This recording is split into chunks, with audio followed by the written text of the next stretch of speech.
Hello, and welcome to the Two Gals and a Mic podcast. I'm your host, Sue Kerber, and today I'm sitting down with a gal who's passionate about helping women connect with their calling. After navigating two toxic relationships, Tricia Augeri is now on a mission to heal from her own trauma and help others step into their purpose. Tricia, welcome to the show. Thank you so much. I'm so happy to be here. So I'd like to start by talking about the idea of calling and purpose. I've mentioned in previous shows about the 100 Days to Brave study that has us introspectively looking at what it takes to step into our calling. And I know late last year, you actually decided to raise your hand and volunteer to lead a group of us through this study. What compelled you to do that, and why is embracing the path of bravery so important to you? First and foremost, I felt God just saying that it was okay to step out.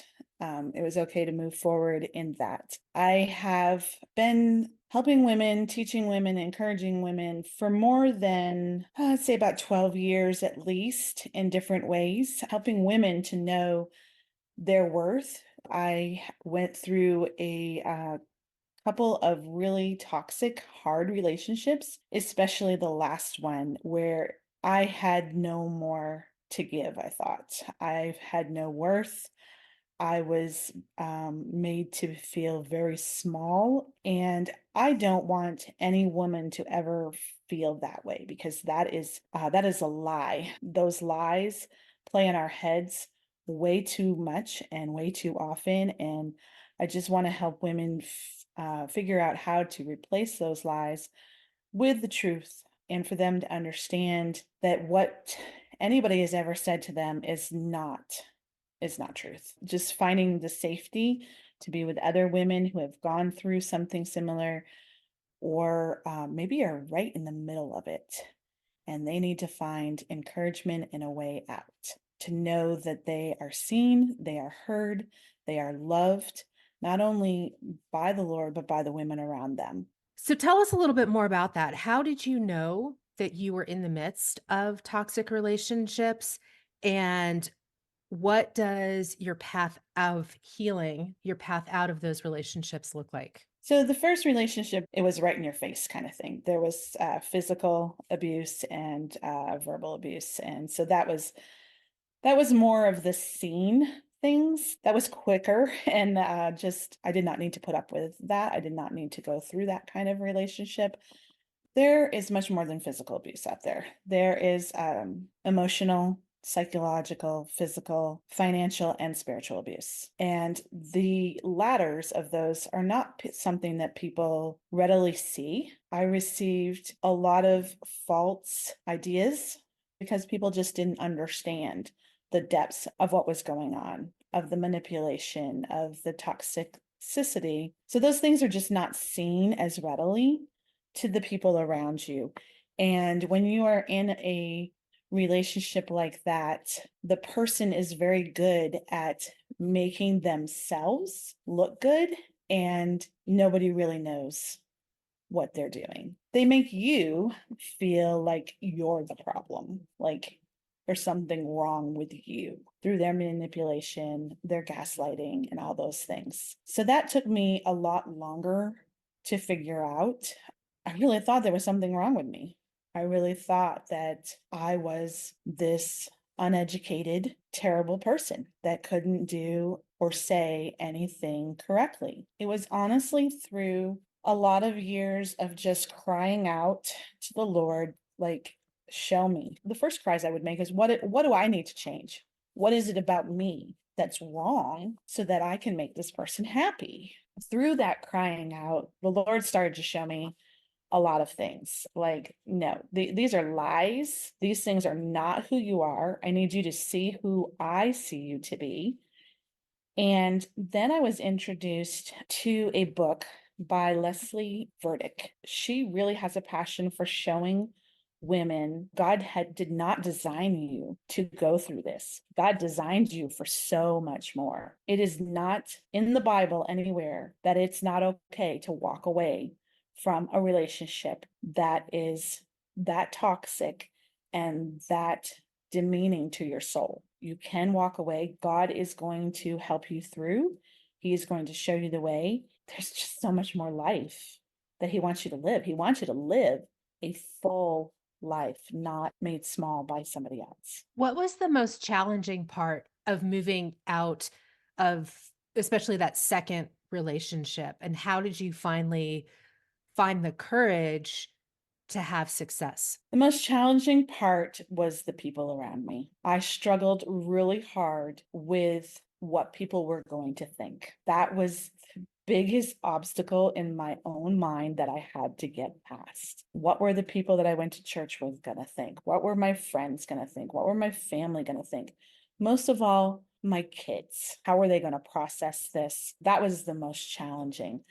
God said to me, it wasn't audible, but it was so loud in my spirit. Like, this is the step you have to make. You need to go, and you need to go now. I was able through that to then step out and go and have a talk with my pastor. That was the scariest thing for me, because before that, I hadn't laid it all out there, along with the abuses that were happening. My ex was an alcoholic, and I spent a lot of time and a lot of years trying to protect his reputation because he was a business owner in town. And so that step of faith to just let it all out there to my pastor and my church was really difficult. My pastor looked at me and he said, "You are taking the right steps. What you have told me and what you are thinking is what you need to do." That was the biggest relief I think I've ever felt in my life. Just all that weight just off and being affirmed. I had more support than I ever thought I was going to have. He still encouraged me to lead the women. He said, "Yes, we don't want you to stop. You have something to give these women." That was really a big light bulb moment for me too, because it was like, okay, I can continue to help women even though I am in the midst of my own mess and pain. And you're still continuing to help women. And I know that you and I have talked a lot about the importance of being vulnerable and the importance of using your gifts. So, what do you think your gifts are, and how are you using those in your current situation? Wow, that's been a hard one for me. And I think it goes back to, still sometimes struggling with those lies in my head that I struggle with still. I don't have it all together. God has really broken my heart for women and for talking with them. And I didn't look at this as a gift to begin with, because I thought it's just talking. It's just being there. But it is a gift. Not everybody is willing or able to just sit down and listen to people's struggles. God has shown me just recently that that is a gift. And he's also been showing me that my gifts don't have to be huge. That's another thing I've struggled with. I'm a mom of 5, so I spent a lot of years just being a mom. I used to think that that wasn't big enough. It doesn't have to be these huge things that everybody sees. It's the small things that I am doing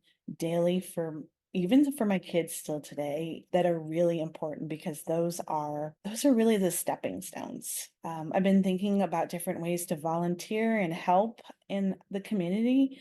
And it was said to me, "Don't you think you do enough already?" How do you prioritize your time? Because I can attest, Tricia, you do a lot. You do a lot for your family, for your community, but you also work a full-time job with Mhm. everything else that you do. So, what are some things that you do to successfully prioritize and manage your time and make all of these elements of your life work? It's learning to say no to some things. It's learning that you don't have to do it all. I mean, you do what speaks to you. Just because somebody comes and says, "Hey, could you help with this?" or "I think you'd be good at that," doesn't necessarily mean that that is right for you. So being able to lean into that and say no. I am busy, but at the same time, I feel like I'm simplifying. I don't know if that makes total sense, but I feel that that's really what's happening, is that I'm simplifying the things that I do. I'm putting my heart into those areas. Through all of that,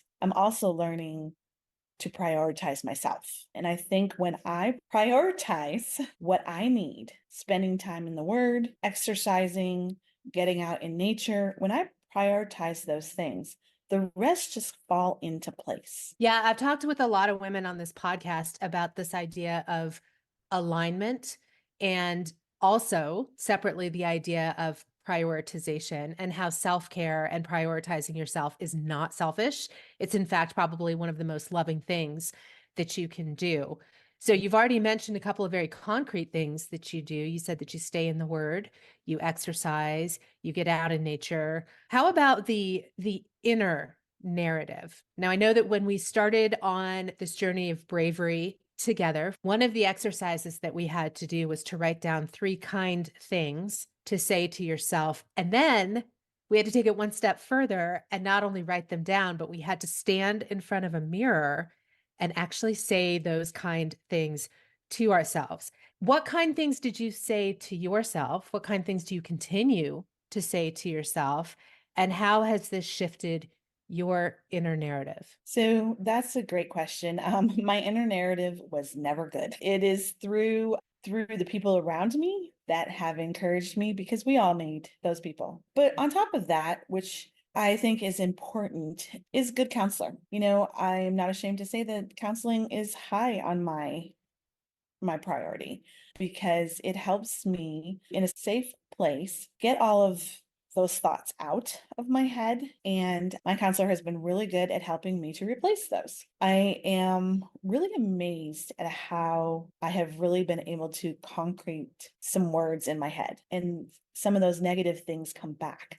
But wow, it's so fast how I can flip that. The main theme for me of the negative thoughts were, I'm just not worthy. You can put, I'm not smart enough. You can put all of these other things, other words under that, but it just all falls under, I'm not worthy. I've really embraced that I can be brave. I can step out and do things that God puts on my heart, and I can step out and do them in fear. I don't have to have it all together. I'm not going to have it all together. I'm not going to have all the answers, but I just need to take that next step. Replacing the unworthy with you are worthy, replacing the you're not smart enough with, yeah, you are smart enough. You can do it. Those were the biggest things for me, was to replace those things. I love the fact that you brought up that you are still stepping out and you're doing these things with fear and you're doing it anyway, and you're not letting fear stop you, because I think that a lot of times that's the barrier. That's the barrier to moving forward and to doing that next right thing. You obviously have a very strong faith in God, and it seems that that faith is what leads you to that next right thing. How does this influence you? How do you know what the next right thing is? And how do you know what to say yes to, and how do you know what to say no to? It's not always easy. I think the next right thing, because it kind of falls into what you've been doing. If it's kind of outside of what's been on your heart and on your mind, then I don't feel like it's the next right thing. There can be a lot of things coming at us all the time. I know for me, because of the way that I'm designed, I always want to just jump in and, okay, I'll do it all. I can do it all. But no, I'm not supposed to do it all. Then I'm taking away somebody else's opportunity to serve their gift. So I just really look to see, is this really where my heart has been? And if it is, then okay, this is the next step to take. Sometimes those steps don't make much sense. You have to be brave enough to just do it, even though other people might be looking at you like, huh? Sometimes I don't make the right next step. I go in a different direction, but I can see where it turns back around. It comes full circle. I feel like we can take a step off sometimes, but it's going to come back around to being exactly what we needed at that time to bring us further along. And that's a really good point, because in my own life, I can tell you there's been times when I've had this paralysis by analysis where I will think about things for so long and never action them. And it's because I keep thinking, what if I'm making the wrong decision? It's that what if. I think you're right. No decision is ultimately a wrong decision. It could just be a learning opportunity that comes back around, right? Absolutely. I mean, I even think about this podcast. This podcast is something that I thought about for a long time, probably the better part of a year before I had the courage to move forward. I'm really excited that I did, because I'm so honored to be able to talk with women like yourself who have these really impactful stories and all of these beautiful words of wisdom. But that took some courage to be vulnerable and to put yourself out there. So in the spirit of vulnerability and putting yourself out there, what's next for you? So I'm not sure the timeline, but I know that there are a couple things that have been put on my heart, and I'm not sure how they'll all work out either. But I'm just gonna trust and keep stepping forward. Something that's been on my heart in for quite a few years that I'm really kind of leaning more into this year is volunteering with an organization that helps sex trafficking. Honestly, I don't feel equipped for that, but I know that it's on my heart for a reason, and I need to just step out and continue looking into that and seeing where I can serve in that. Right now, I've been kind of learning more about that and what that looks like for myself and for the people that have been affected by it. I want to learn a lot before I step in to help and volunteer in that area. I want to learn as much as I can. So that's kind of what I'm doing right now, is kind of connecting myself with different avenues to learn more and finding the places kind of locally in the community that I can do that in, and then maybe start to volunteer. There needs to be a space, whether that is a home or a different kind of community of sorts. There has to be a space for women to come to sit down together and know that they are safe and that they can learn and grow through that. I had way too many years of not having that, and I don't want that for other women. I want them to find those places and be able to move themselves out of maybe a difficult situation. It took me a year to get myself out of my situation. And I don't want other women to go through that. I want them to have a place to be able to just walk out the door when they have to. For any of our listeners who may be in a similar situation, what concrete words of wisdom or advice would you offer to help them get out or take the next step? First and foremost, find someone that you trust and can be your sounding board. You cannot be left alone to your thoughts. We have people around us, we have community for a reason. Left to ourselves, we will talk ourselves out of something, because I know I did. Although it's going to be hard and it's difficult, but you can do it. Also, remember, you are designed to flourish. You are designed to be so much more. That's what you're designed for. Step out in those things that you know are within you, because there's nothing wrong with it. Be brave in that really difficult space. I look back now, I used to think I was like the weakest person. It is not the weak that make it through. It is the strong. And you are stronger than you know. And there are going to be people on the other side that are going to be coming into your life that are going to remind you of how strong and how brave you are. And no matter how difficult it is, just keep moving forward. Just keep taking the next step, because it's such a gift and a blessing on the other side.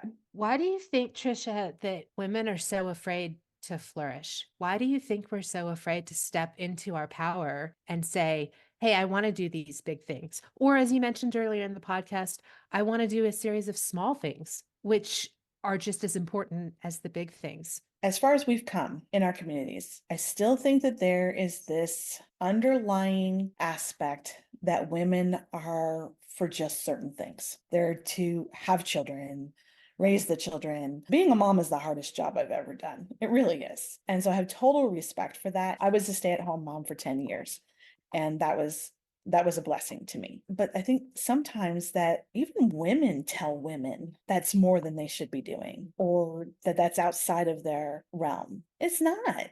If there is a spark inside of you for something, it's there for a reason. We talked about the small things and the big things. Those small things are very important. I look back in different times of my life that I thought were small, but they have been made big. I can look back and say, wow, that just seemed really tiny at the time. But now I've seen how it's grown and how important it was. I think that between culture and maybe some family dynamics, maybe some friend dynamics, we're wrongly told that we can't. So I would advocate if that's the case, you can't always change your family, but you can certainly look at who your community and your friend groups Mhm. are. You need to be surrounded by people who are going to uplift you and support you and embrace Mhm. whatever it is that you're trying to move towards. You talked about a spark inside you, maybe something that was little, but then it grew. And now you can retrospectively look back and say, oh my gosh, that was the reasoning for that. That was the purpose. Do you have a concrete example of that that you can share? So for me, it's my kids, it's being a mom. Because of the relationship I was in, I always thought that my skills were minimal. I was not a good mom. I didn't do much right, is what I was told. I know that there was a fire in me as my kids were growing to teach them as best as I could in the midst of a really bad family dynamic at the time. I wanted their lives to be normal. I wanted it to be peaceful, I guess. I wanted there to be more harmony and peace. For years, I honestly thought I was a terrible mom, that I didn't do anything right for any of my kids. I have 4 boys and a girl, and I look at my boys now and I look at the dads that they are, and they're paving a new path. They're taking what they learned and saw and they're flipping it. I'm starting to realize that that's because of a lot of the choices I made for them. I had an amazing dad who passed away unexpectedly 4 years ago. And I made a point for them to be connected with him a lot. Now I can look and see the impact that that choice made in their lives. It's because I pushed initially to have my parents be very involved in my kids' lives. And now when I look at my kids and just the choices that they're making with their kids and in their lives. I know that I did my best and I did actually better than I think. I still have one child left at home. I'm a different mom in the last 4 years because there is that freedom to step into knowing what my strengths are in that area and how I can continue to speak life into her and show her her value and her worth. I'll tell you, Tricia, that is really impressive to stop the generational trauma, to have that bright line in the sand where you say, we're not going to continue, and have your children interact with their grandparents in such a way that they close that. That's fantastic. So kudos to you. It's amazing. All right, one last question. So we've differentiated between calling and purpose, with calling really being that inherent spark or that fire that is within you that you know that you have to move forward on. And purpose might be the ways that you do that calling. So, what advice will you have for others as they are seeking to be brave and to follow their own calling and to figure out the ways that they can do that through purpose?